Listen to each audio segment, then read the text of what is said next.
यह कहानी है एक गरीब पिता और उसकी बेटी की। एक बार वह गरीब व्यक्ति अपनी बेटी को उसके स्कूल से लेकर शहर के एक महंगे होटल में पहुंचा।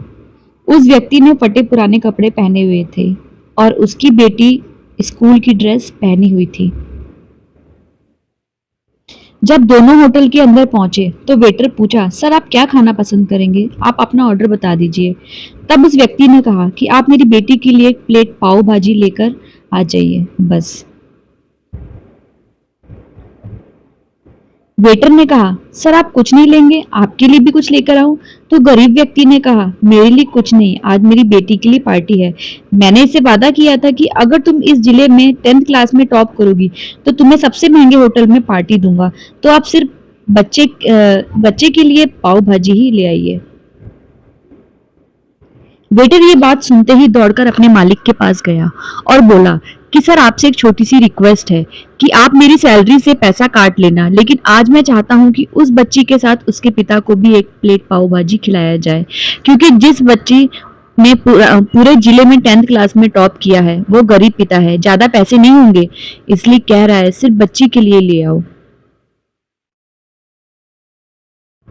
होटल के मालिक ने जब ये बात सुनी तो मुस्कुराते हुए बोला, तुम उसके पिता के लिए भी पाव भाजी लेकर जाओ, उसके लिए भी लेकर जाओ, पैसे मत लेना, 4-5 पाव भाजी पैक करवा कर ले जाओ और 2-3 किलो मिठाई भी लेकर जाओ और उनसे कहना ये पार्टी होटल की तरफ से है, आप ये मिठाई ले जाइए और जाके जश्न मनाइए।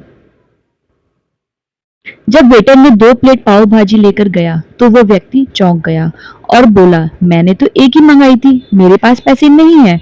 वेटर बोला, अरे सर शर्मिंदा मत कीजिए, ये पार्टी होटल की तरफ से है, आपकी बेटी हमारी बेटी ने टॉप किया है, मिठाइयाँ लेकर जाइए और जश्न मनाइए। पिता और बेटी खुश हो गए और वहां से चले गए।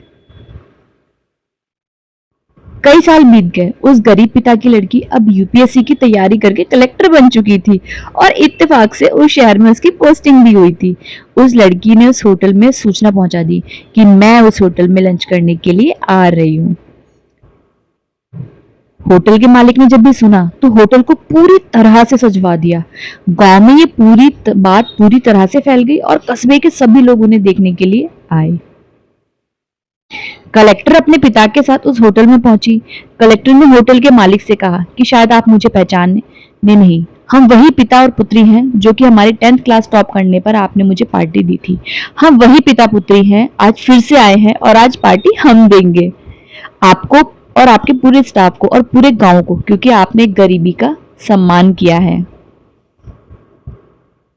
आपने उस दिन जो पार्टी दी थी मुझे बताया कि मुझे कितनी और ऊंचाई तक पहुंचना है, कितनी और बड़ी मंजिल को छूना है। आपने एक नई प्रेरणा दी थी और आज मैं उसी प्रेरणा का एहसान चुकाने के लिए आई हूँ। वो मैडम ये सब कहते जा रही थी और आंखों से आंसू बहते जा रहे थे। यह कहानी हमें सिखाती है कि कभी भी किसी गरीब का मजाक मत उड़ाना, हो सके तो उसकी मदद ही करना, और अगर मदद ना कर सको तो उसका मजाक भी मत उड़ाना, क्योंकि वो सब देख रहा है। बनना तो है उसकी नज़र में अच्छा बनिए, जहां भी रहिए कुछ कर दिखाइए, कुछ ऐसा कि दुनिया चाहे आपके